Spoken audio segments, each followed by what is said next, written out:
pessoal, eu sou a Maia e esse é o MaiaCast, um podcast maravilhoso. Hoje eu tenho uma convidada muito especial, a primeira mulher prefeita da história de Uruçanga, Estela de Agostinho Talamini. Olá, Maia. É um prazer estar aqui com você, ser sua convidada. Vamos lá. Vamos. A minha mãe, Paula Sandra, né, ela trabalha com ela e sempre diz que a senhora, né, Estela, foi uma das melhores diretoras que já teve na vida. Olha, que orgulho.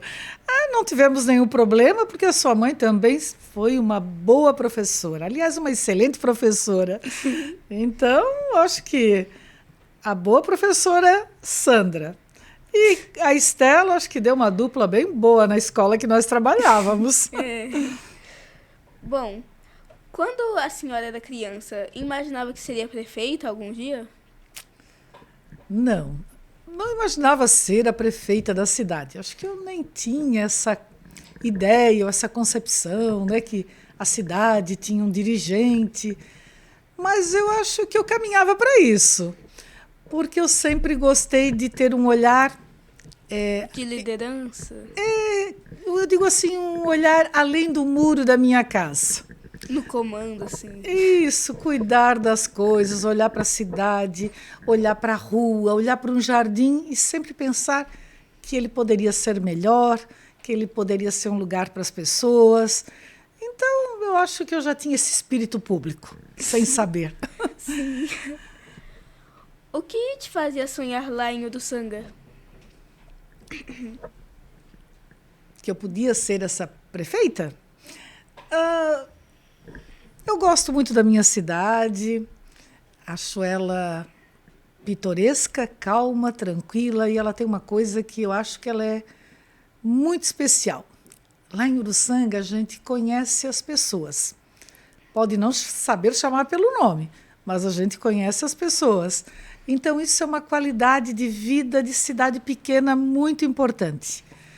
Então, eu sou muito orgulhosa da minha cidade, sempre falo dela com positividade e sempre realço as coisas boas que tem lá.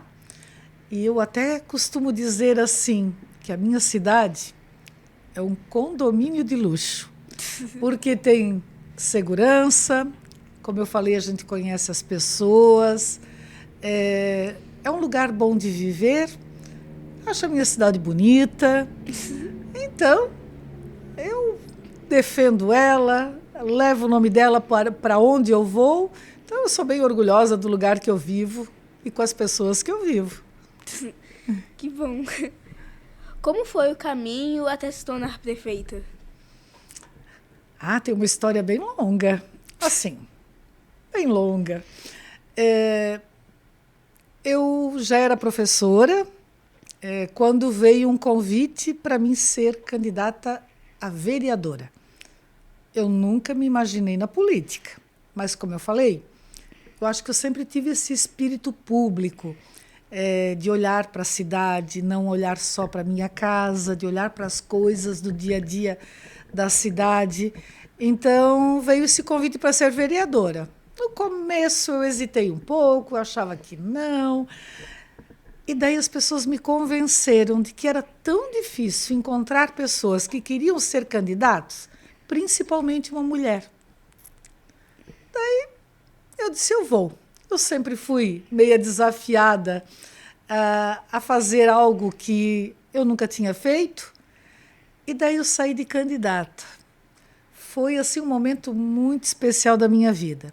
Poder visitar as pessoas, bater na porta, buscar o voto, buscar o apoio. E foi muito especial porque no dia a dia da vida de uma professora, a gente não tira muito tempo nem para a gente e nem para visitar amigos, porque a vida de uma professora é puxada, tumultuada, sempre muita coisa para planejar, sempre muita coisa para fazer. Resolver, final de semana, muitas vezes em cima dos livros, planejando a semana seguinte, ou corrigindo prova, fazendo prova. Então, não nos sobra muito tempo para visitar um amigo, para fazer as coisas que a gente gostaria de fazer para a gente. Então, naquele momento de campanha, foi muito especial, porque eu tive esse momento de visitar, de ir buscar esse apoio. E, terminado esse período eleitoral, veio o dia da eleição e eu saí exitosa dessa eleição. Então, era uma vereadora. Agora a vida ficou mais difícil ainda, porque eu era vereadora e continuava sendo professora. Nossa. Então, lá tinha mais um período da minha vida comprometido com isso. Nesse meio tempo também eu criei um colégio, e um colégio particular, que é o Colégio Monsenhor, que foi meu. Eu conheço. Vendi ele depois de 12 anos. E daí eu tinha muitas atribuições, né? Ser professora, administrar o colégio que eu só administrava à noite, ser vereadora. Tinha os filhos ainda pequenos, então olha que eu botei a família quase em terceiro lugar. Mas ali estava a família que precisava de mim, que também eu tinha as tarefas da casa, por mais que eu tivesse uma pessoa para ajudar, mas tinha o mercado, tinha sempre alguma coisa para fazer. Então, eu sempre digo que esse período da minha vida era igual um liquidificador. Girava muito rápido. E nesse período que eu fui vereadora, eu também fui secretária, por um período eu fui secretária de educação, fui secretária de obras, eu comandei uma secretaria que tinha 80 homens. Então, tive essas vivências, essas experiências. Eu acho que tudo isso me preparou para mim estar onde eu estou hoje. Para o futuro, né? Para o futuro. Mas daí veio mais uma eleição. Daí eu fui para a reeleição e dessa vez ainda saiu fiz mais vitoriosa. Mais vitoriosa. Fiz mais votos do que na primeira. E como professora, eu sempre conto essa história. Às vezes eu ouvia a história de um outro vereador que as pessoas pediam muita coisa durante a eleição, o período eleitoral, e eu sempre disse que eles não me pediam praticamente nada.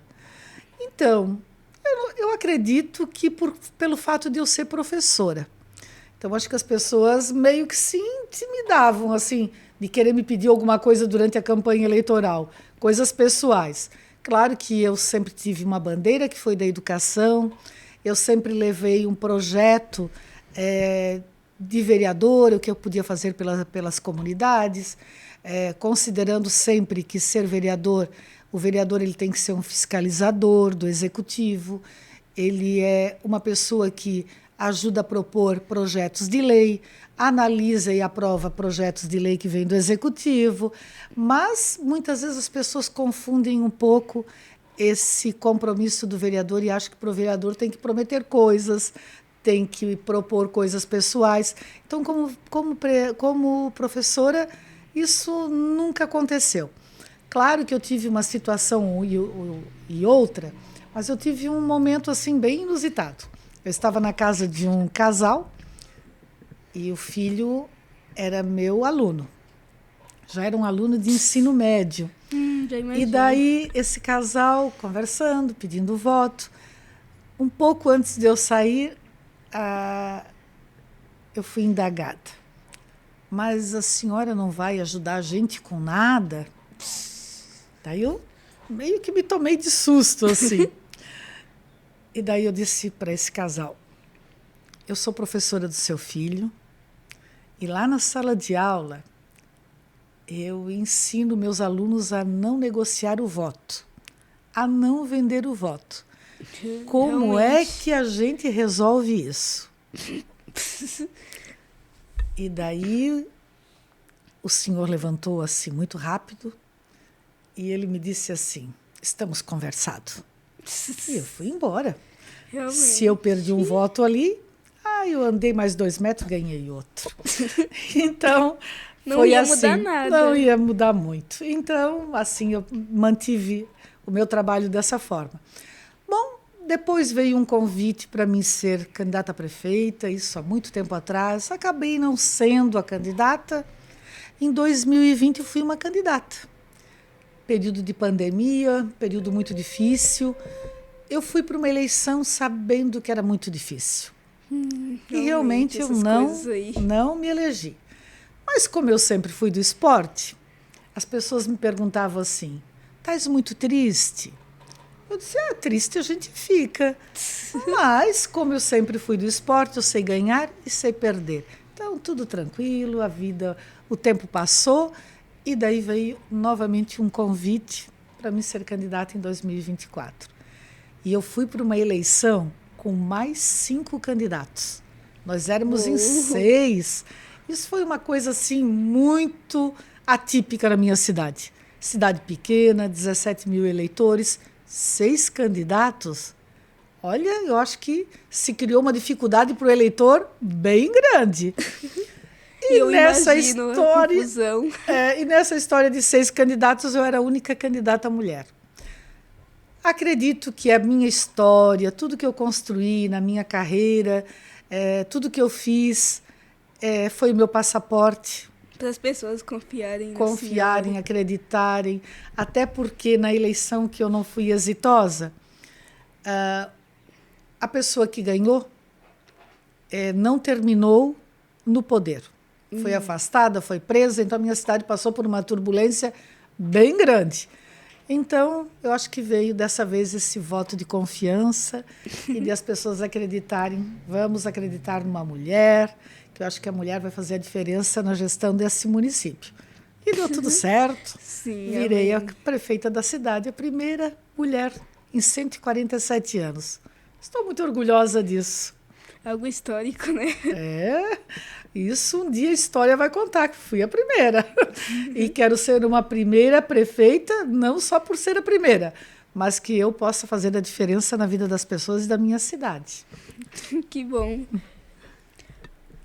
Como se sente sendo a primeira mulher prefeita da cidade, né? Olha, pelo jeito que a senhora contou a história aí. Honrada, feliz, orgulhosa. Como mulher, eu sei o tamanho dessa responsabilidade, porque nós, mulheres, temos que o tempo todo provar que a gente tem capacidade, que a gente sabe fazer. Então, imagina no comando de uma cidade. Realmente, deve ser algo muito maior do que apenas um simples... tenho que cuidar dessas suas pessoas e pronto. Isso, e tem que mostrar essa capacidade. Isso acontece com nós, com a gente que é mulher. Então, mas com certeza, honrar esse voto, honrar a minha família.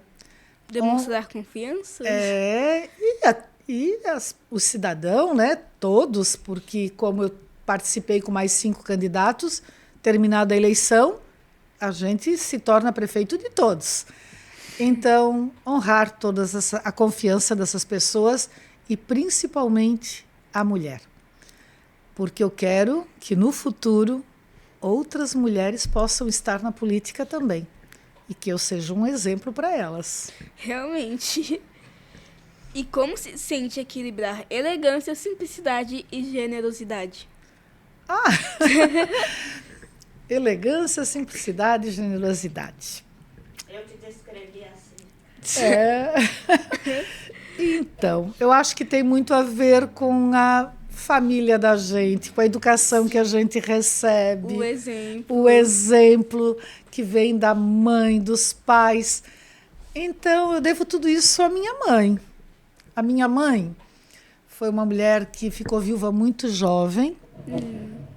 Meus pêsames. Ela ficou jovem com 30 anos. Ficou viúva com 30 anos. E ela tinha 4 filhos, tudo pequenininhos. Nossa. Então, ela foi, assim, uma guerreira. Realmente. Então, nos criar, né, 4 crianças pequenas, uma mulher sozinha, ela não quis casar. E ela sempre dizia, quando alguém, provavelmente com ela, com jovem, com 30 anos, certo, ela recebeu alguns convites para casar. E ela sempre dizia que só ia fazer isso quando a gente crescesse. A gente cresceu e ela nunca quis casar. Acho que ela quis cuidar da gente mesmo. Realmente. Então, vem essa força, essa determinação. Esse orgulho. Esse orgulho, ou essa elegância. Minha mãe era costureira, então eu aprendi um pouco com ela. O jeito de vestir, o jeito de se comportar. Então, eu devo tudo a ela. Incrível. Ser prefeita é como ser professora de uma cidade inteira? Ah, é. É ser professora de uma cidade inteira. Agora um pouco diferente. Realmente, a pessoa tem que, não é só dar aula, tem que manter a cidade, não deixar a cidade cair, entre aspas, né? E isso é cuidar, como a gente cuida da família, é projetar ela para que ela continue se desenvolvendo, que ela se educar, mas agora é ser professora um pouquinho diferente. Agora tenho aluno criança, adulto e idoso. Agora eu dou aula para todo mundo. Sim. É isso. Qual é a parte mais divertida e a mais difícil do trabalho? A mais difícil é não poder resolver todos os problemas. Então, as pessoas esperam de uma gestão, de uma prefeita, que resolva-se todos os problemas. Eu sei que é impossível resolver todos os problemas. Mas trabalho principalmente para que a gente possa dar vida aos projetos que estão pensados, planejados, para que eles realmente venham a ser executados. A parte mais difícil é realmente essa, não conseguir, talvez, resolver tudo. Mas, e a parte mais fácil?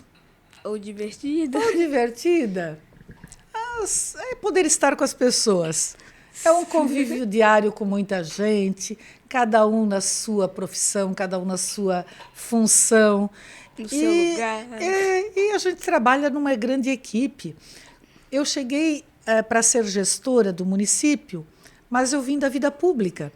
Então, eu já fui gestora pública, fui funcionária pública e numa prefeitura, numa administração, a gente se encontra, nós nos encontramos, eu e meu vice, o Renato, a gente se encontrou com os funcionários públicos. Então, viemos do mesmo caminho, da mesma profissão. Acho que isso nos deu também assim, uma confiança muito grande para os servidores, porque nós já éramos servidores, quer dizer, eu não vim da vida privada, eu não vim de uma profissão autônoma, não era mais empresária, então eu vim da vida pública e a gente se juntou aos servidores públicos. Acho que essa experiência daquilo que a gente já tinha, essa experiência do trabalho, se encontrou com os servidores da prefeitura. Imagino.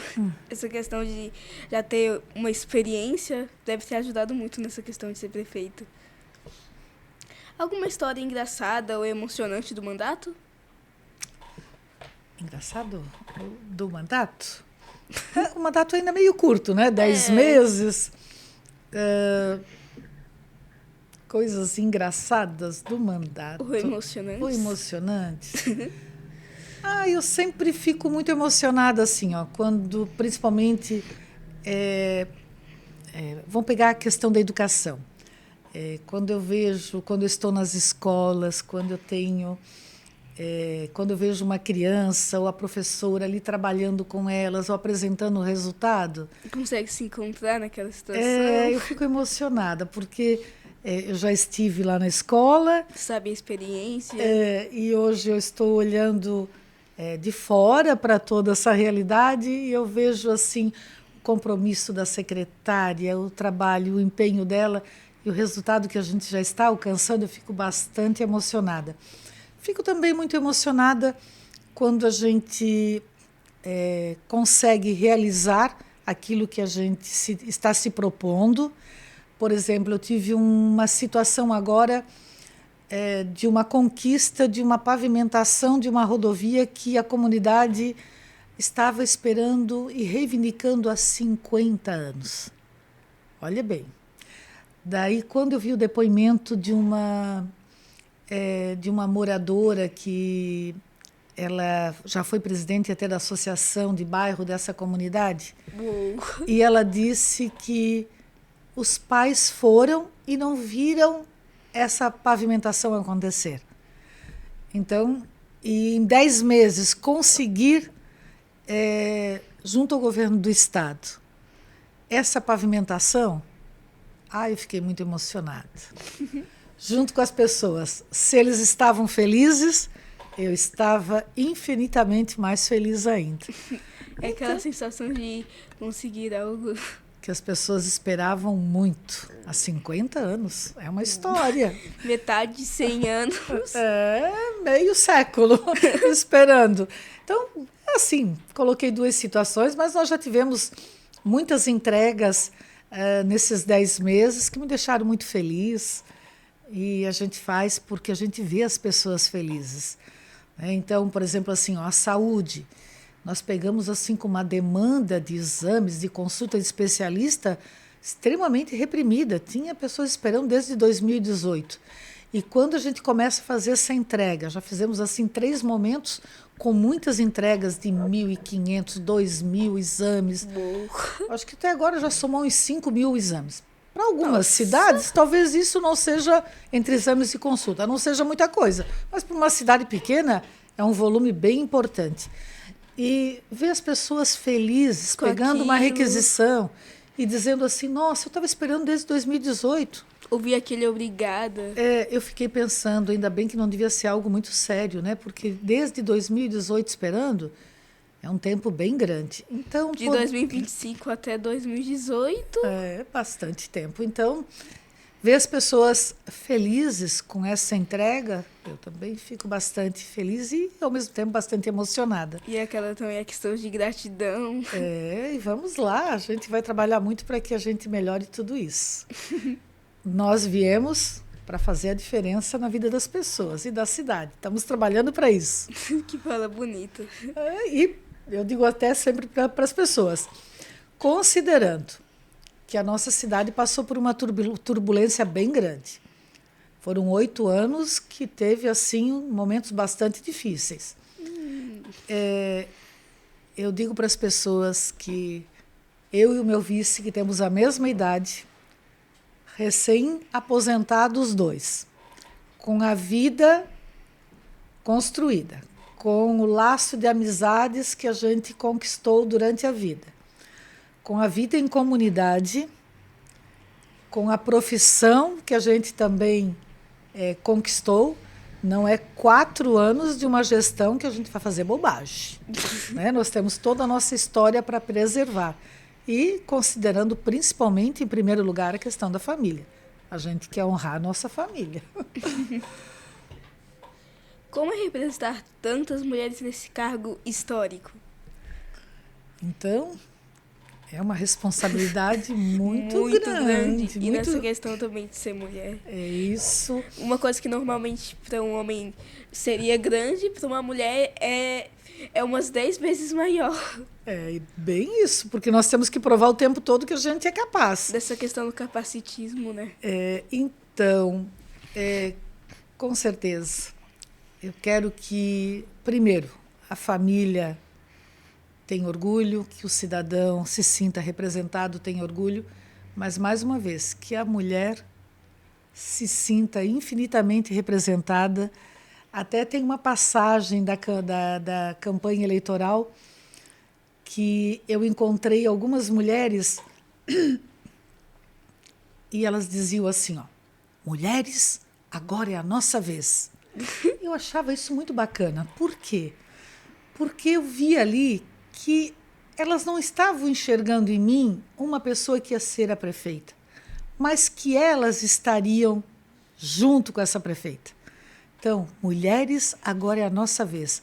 Elas já se sentiam representadas com o fato de eu se tornar a prefeita, de eu me tornar a prefeita. Então, eu achava isso muito forte, muito positivo. Uma coisa muito importante que eu vi nessa caminhada durante a campanha, e eu sentia um positivismo muito forte nas pessoas, eu via que eu estava caminhando para essa eleição ser exitosa. As pessoas me entregavam rosários, me entregavam santinhos, e eu fui pendurando tudo na chave do meu carro. Quando eu terminei a campanha eleitoral, eu estava com o chaveiro do carro cheio de santinho. E aquelas que não me entregavam um rosário, um santinho, às vezes elas me chamavam e diziam assim: estou rezando e orando muito por ti. Que Nossa, lindo. eu saía da casa daquela pessoa assim, ó, uma gigante. E eu ia firme na campanha. E assim eu caminhei, positiva, e deu tudo certo. Bom, o que a senhora mais ama na cultura italiana da cidade? Tudo que é da cultura italiana. Ah, desculpa, estou com a garganta também. Imagino. Primeiro das nossas festas, o jeito italiano de lidar. Você acho que viu aqui, né? Eu estava até me policiando um pouquinho aqui embaixo da mesa. A gente gesticula muito. Vai falando, vai gesticulando. Isso é uma coisa do italiano. E a nossa gastronomia, Nossas comidas da a Itália nossa são... polenta, a nossa macarronada. E o italiano na mesa, ele é muito falante, ele é muito barulhento. Mas a família na mesa é algo que também o italiano conserva bastante. Algo bem importante, não só para os italianos em si, né? Para todo mundo. Pra todo Família é mundo. uma coisa que não pode deixar de fora. E o momento da refeição deve ser sempre um momento sagrado. Mas o italiano, ele é muito de gesticular, muito de falar alto. E considerando a cidade de Uruçanga, assim, nós temos coisas muito bacanas da cultura italiana e da herança italiana. Nós temos, por exemplo, o maior conjunto arquitetônico tombado pelo patrimônio da arquitetura italiana está em Uruçanga, o maior de Santa Catarina. Nós temos a La Pietà, são 4 réplicas no Brasil, uma está em Uruçanga, uma está em Brasília, uma está em Caxias, e a outra me fugiu agora. Mas uma está em Uruçanga. Isso é bom. Nós temos a nossa polenta do milho cravo, tudo quanto é a cidade italiana faz a polenta, mas a nossa polenta é feita com milho cravo. Ela dá um sabor diferente. Imagino. Ela fica amarelinha, com sabor de milho mesmo. Nós temos o nosso vinho. Nossa, é o essencial. E as uvas também. Uruçanga faz... Perdão. Tudo Uruçanga faz parte do território dos vales da uva Goethe. A uva Goethe, ela só tem na nossa região, pega Uruçanga e mais 8 municípios.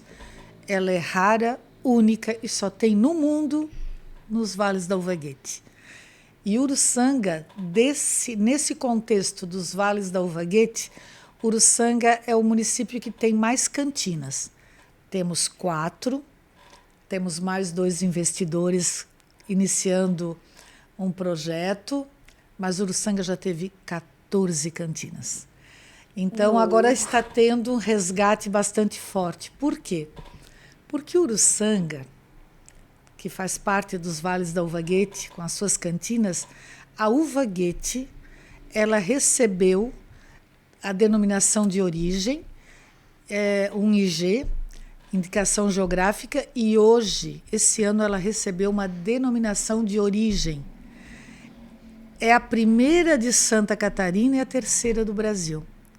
Eu costumo dizer, que me perdoem os vinhos lá da Serra, que são muito bons, mas as cantinas são muito lindas, mas nós temos uma DO e eles não. Então, a gente é bem orgulhoso desse resultado. A uva Goethe, ela chegou em Uruçanga, trazida pelo Giuseppe Caruso MacDonald. E esse ano, nós fizemos o tombamento dessa cantina. Nós já temos a cantina do Caruso tombada pelo patrimônio histórico.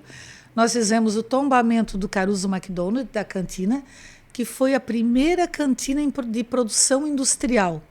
Ela produzia mais de 2,5 milhões de litros de vinho. Nossa! E ela estava lá abandonadinha. Não. E nós Que dó. fizemos o tombamento por quê? Porque ela tem 50 tinas feitas de tijolos maciços, que no Brasil não existe outra igual. E agora nós fizemos a desapropriação para que ela se torne um patrimônio também no município de Uruçanga. Imagina uma coisa dessas tão gigante sendo abandonada. Isso. Então, Esquecida. queremos que no futuro seja um espaço muito importante para que as pessoas possam visitar Uruçanga. Então, temos tudo isso da cultura italiana, a dança, a festa, a gastronomia, a música, né? São heranças. E a língua italiana, que é trabalhada nas nossas escolas, todas as escolas do município, os alunos têm aulas de língua italiana, e isso é a forma de nós conservarmos a cultura trazida pelos nossos imigrantes italianos. Que bom, e também essa questão da linguagem é algo que hoje em dia é bem importante incentivar as pessoas a aprenderem outros idiomas. Sim, e principalmente conservar aqueles que têm a ver com a sua história, com as suas raízes. Então, se a gente quer manter, a língua deve ser a primeira coisa que deve ser trabalhada e conservada na população. Falando nessa questão das línguas, todas as vezes que eu vou nas escolas, eu falo, é porque a minha mãe ela é professora de espanhol, ela fala espanhol e tudo mais. Aí toda vez que eu vou nas escolas, eu pergunto para as crianças se elas querem ouvir a versão desse livro em espanhol, já que ambos os dois livros que eu publiquei, eles são bilíngues, português e espanhol. Eu sempre pergunto se elas querem ouvir em espanhol também.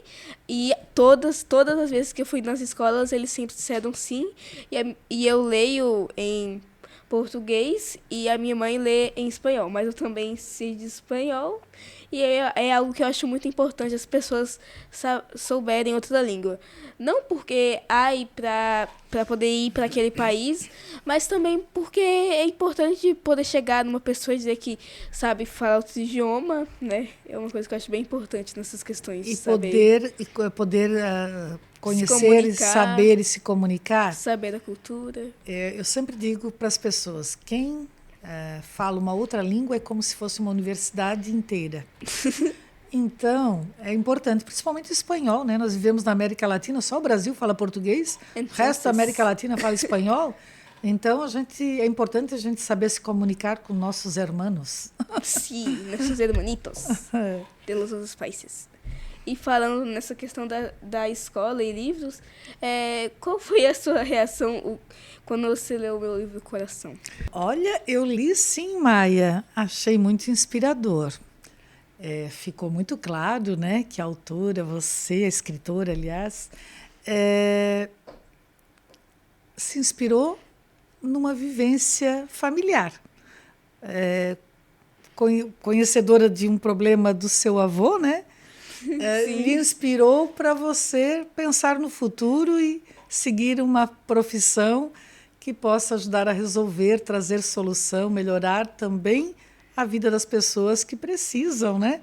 Então, achei muito bacana se sensibilizar pela pessoa, se sensibilizar por um problema que a pessoa enfrenta e que isso fez com que você pensasse no futuro. Então, parabéns pelo livro, pelo que você escreveu e por esse futuro que você já está criando, desenhando ele, né? Que é poder ajudar as pessoas. Muito bacana, parabéns. Muito obrigada. Alguma festa, comida ou tradição preferida? Alguma festa? Comida ou tradição preferida lá de Uruçanga? As nossas festas, eu acho elas ótimas. Elas são muito família. A gente vê as pessoas felizes. Então, eu acho que é um momento de contemplação da cidade.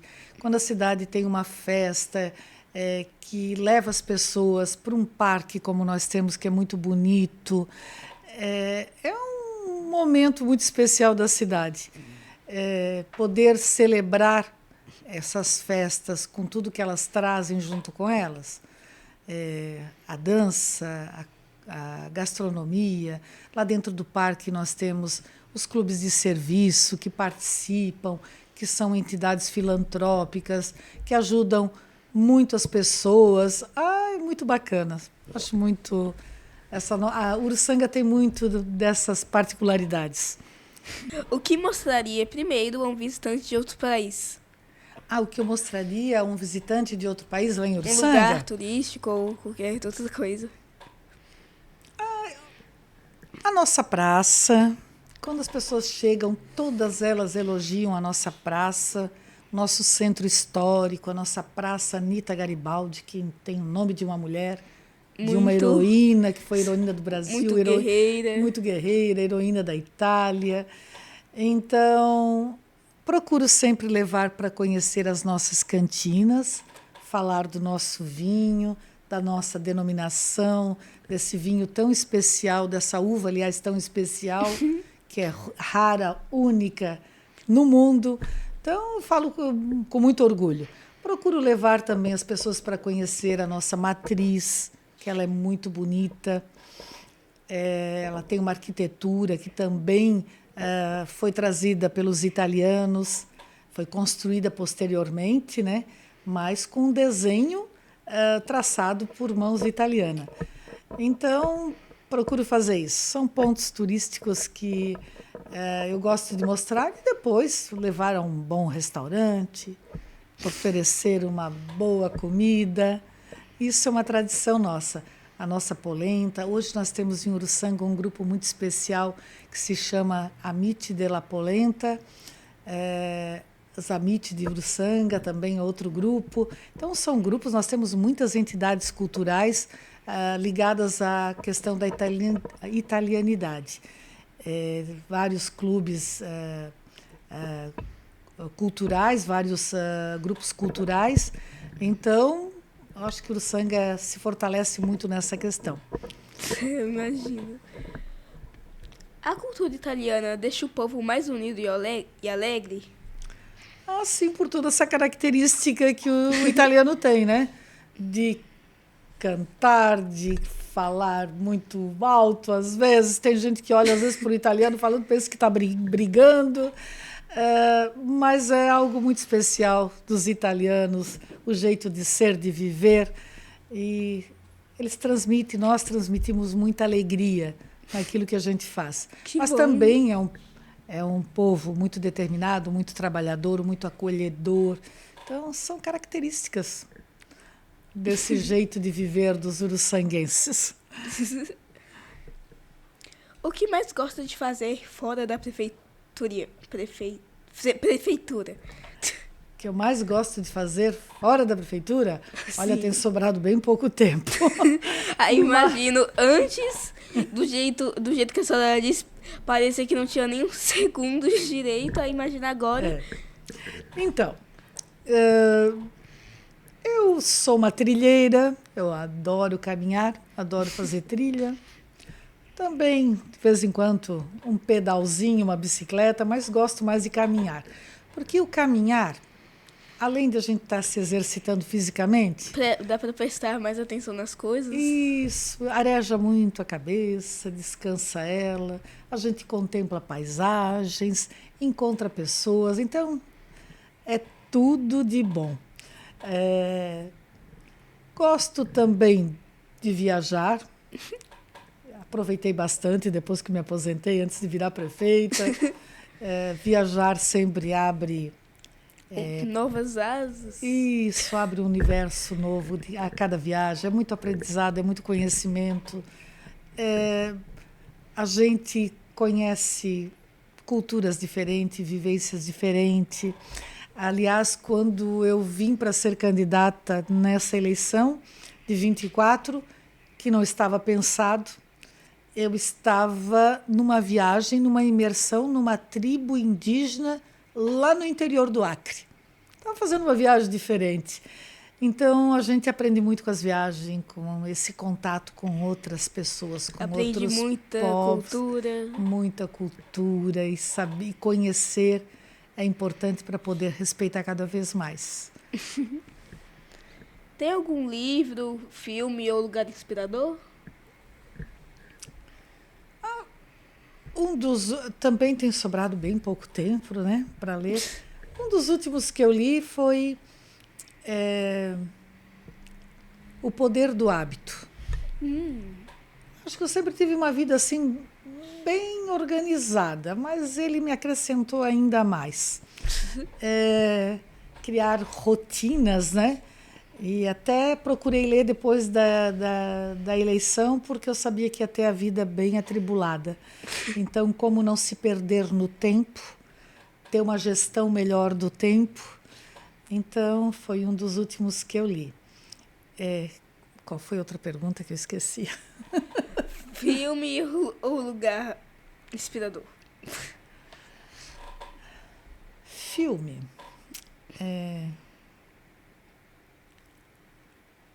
Faz tempo que eu já não assisto um filme.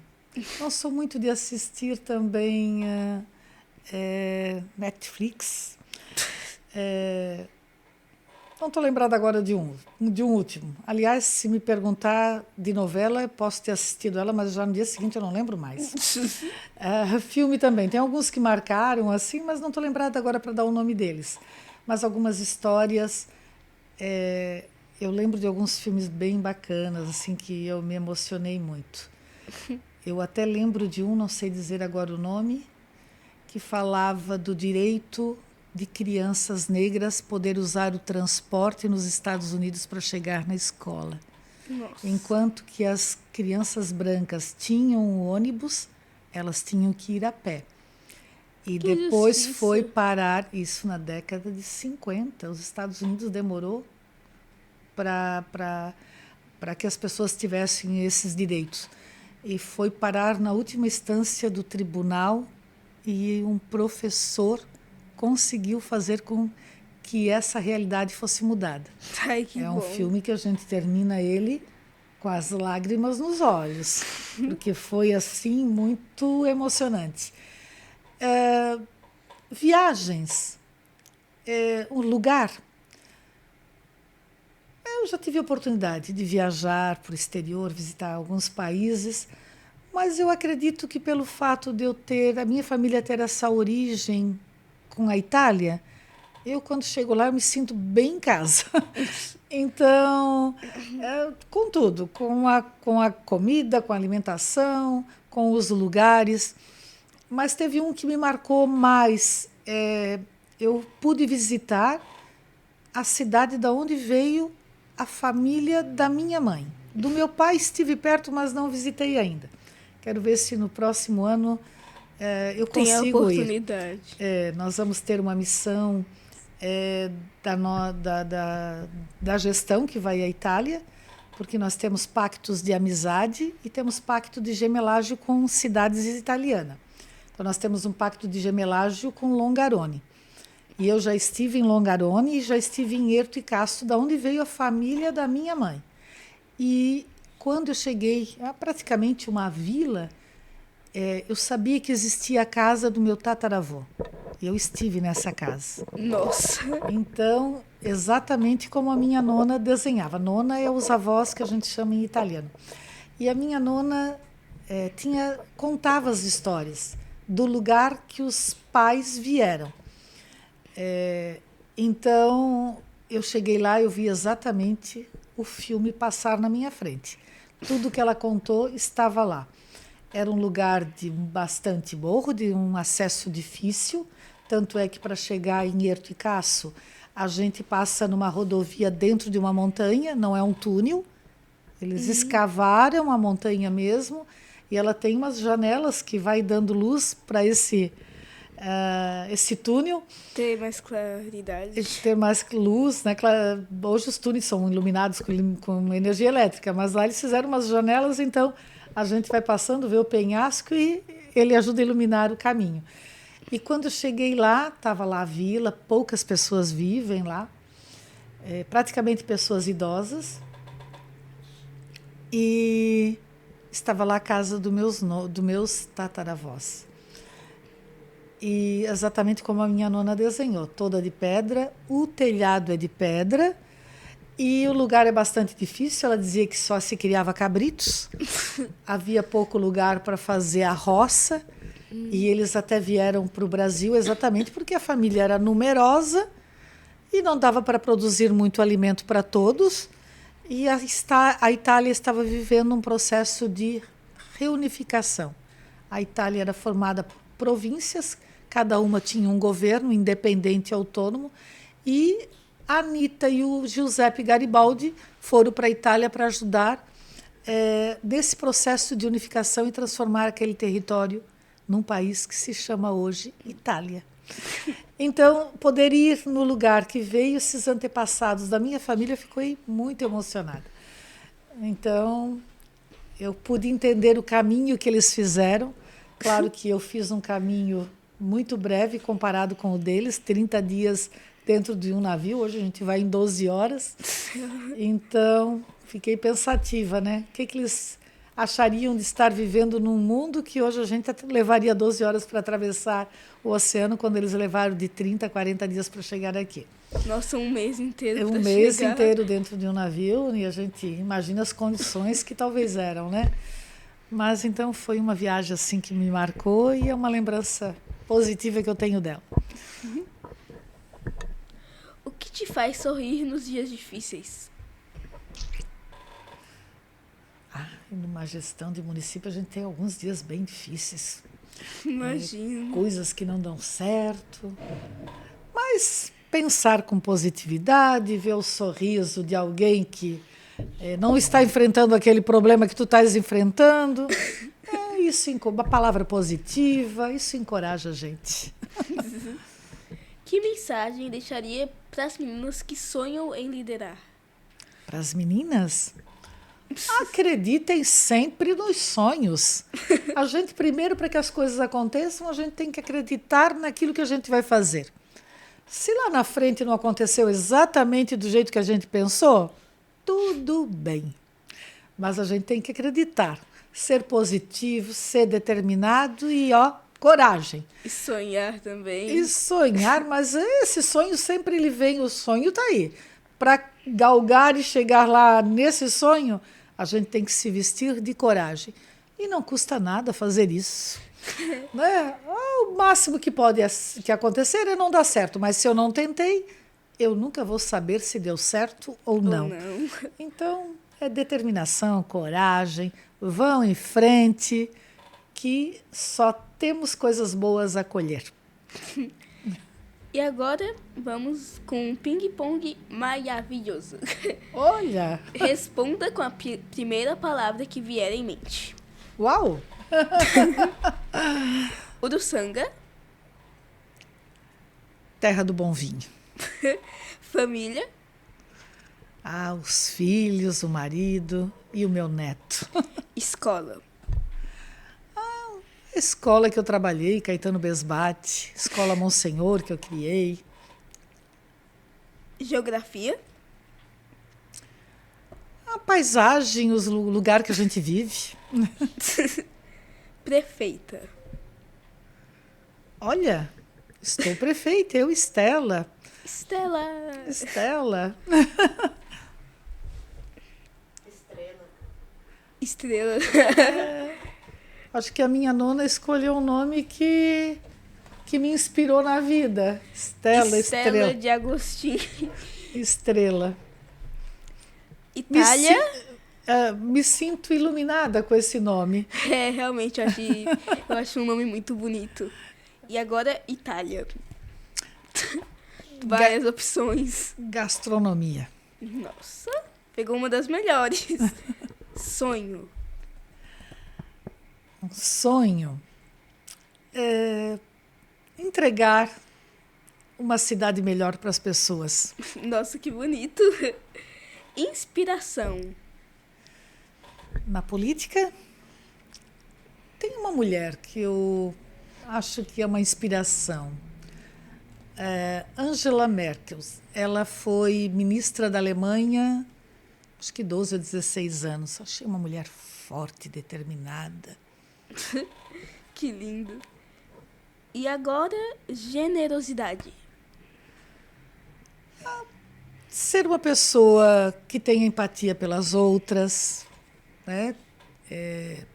A gente, como eu falei, não pode resolver tudo, mas eu acho que poder entender, ouvir, às vezes só o fato de ouvir uma pessoa, a gente já ajudou a dar uma solução bem grande. Realmente. E o mais importante assim, né? Maia, Cast. Maia Cast? Vai em frente, Maia. Você tem um futuro grande pela frente, você é determinada, você é inteligente, Muito obrigada. comunicativa. Siga esse rumo. A senhora também. Muito A obrigada. senhora é tantas coisas, se eu tivesse que falar aqui agora, eu ficaria milênios falando. Muito obrigada, Maia. De nada. Estela, foi um enorme prazer conversar com você. Obrigada por participar do MaiaCast, um podcast maravilhoso, e por ser um exemplo de uma mulher tão forte e inspiradora. Parabéns por ser a primeira mulher prefeita de Uruçanga. Muito obrigada. Primeira mulher prefeita de Uruçanga e que veio da educação. Isso Sim. me orgulha muito. Obrigada, e também Maia. por ser um ser humano incrível. Obrigada. Mas não pode faltar uma coisa que é uma oração pela senhora. Que tá. Uma oração? Sim. Então vamos lá. Pai nosso que estás no céu, estou aqui em oração para pedir ao Senhor com que Estela e Uruçanga, que ela possa governar bem, a experiência que ela teve, e por ela ser a primeira prefeita mulher de Uruçanga, que ela possa ser abençoada pelo Senhor e fazer boas escolhas, e que Uruçanga seja uma cidade forte com a liderança da Estela. Amém. Amém. Obrigada. De nada. Show de bola. E também uma coisa muito importante que não pode faltar, que os presentinhos. Eita. Isso é coisa da sua mames. Que ela sempre... que delícia! Olha! Muito obrigada. E esse que a minha mãe bordou a toalhinha para a senhora. Eu disse que aqui tinha coisa da sua mãe. Roxinha pra combinar com o É. vinho no sangue. Sim! Use lindinha. quando for se limpar depois de tomar um vinho Vou assim colocar a lá na boca. prefeitura. Colocar no meu banheiro na prefeitura. Um lenço lindo. Vamos abrir, né? Presente a gente tem que abrir. Espero que goste.